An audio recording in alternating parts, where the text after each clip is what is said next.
చాలా చాలా దుర్మార్గంగా ఈ ప్రభుత్వం వ్యవహరిస్తూ ఉంది.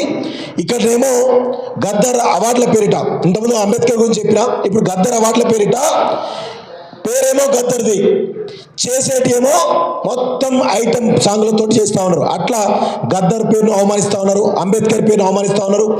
ఎవరు రేవంత్ రెడ్డి నోట ఏ మహనీయుడి పేరు వచ్చినా ఆ మహనీయుడి ఆశయాలకు విరుద్ధంగా ఈ ప్రభుత్వం పనిచేస్తున్నట్టుగా చాలా స్పష్టంగా అర్థమవుతుంది.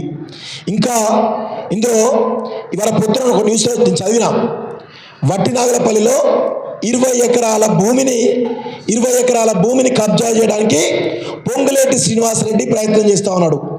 గతంలో 2-3 నెలల క్రితం ఇదే వట్టినాగలపల్లి భూమిని కబ్జా చేయడానికి అర్ధరాత్రి డోసర్లను పట్టుకొని పొంగులేటి కుమారుడు పొంగులేటి హర్షారెడ్డి ఎవరైతే ఉన్నారో ఆయనకు సంబంధించినటువంటి అనుచరులందరూ కూడా వెళ్ళి ఆ భూమిని కబ్జా చేయడానికి ప్రయత్నిస్తే ఈ ప్రభుత్వంలో ఆ హర్షారెడ్డి పైన కేసు పెట్టడం జరిగింది.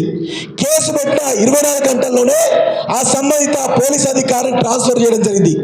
తర్వాత పోలీస్ డిపార్ట్మెంట్లో ఉన్నటువంటి ఆ స్టేషన్ పరిధిలో ఉన్నటువంటి మొత్తం వ్యక్తులు ఎవరైతారో, డిపార్ట్మెంట్లో ఉన్నటువంటి అధికారులు ఎవరైతారో అందరినీ గుప్పిట్లో పెట్టుకొని ఇప్పుడు ఇదంతా జరుగుతుందని చెప్పేసి ఆ బాధితులు ఎవరుతున్నారో కోర్టుకు పోయి ఇంజక్షన్ ఆర్డర్ తెచ్చుకొని ఆ చుట్టూ ప్రహారీ కూడా 20 ఎకరాల ప్రహారీ కూడా కట్టుకుంటే అర్ధరాత్రి కూడా మధ్యాహ్నమే పట్టపగలే పొంగులేకి సంబంధించినటువంటి అంశాలు వెళ్ళి మాస్కులు వేసుకొని మొత్తం గోడ మొత్తం కూల్చోవడం జరిగింది. దానికి సంబంధించిన విషయాలు మీకు చూపిస్తా. సో ఇంత దుర్మార్గంగా రాష్ట్ర ప్రభుత్వం వ్యవహరిస్తూ ఉంది.